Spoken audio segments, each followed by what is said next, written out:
我家孩子特别喜欢喝酸奶，但是我几乎很少在外面买，因为在家简单3步就可以搞定。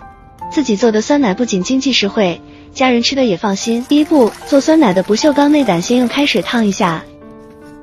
第二步，容器中倒入2瓶纯牛奶，取出1条益生菌酸奶发酵剂，并倒入1000毫升牛奶中，搅拌均匀。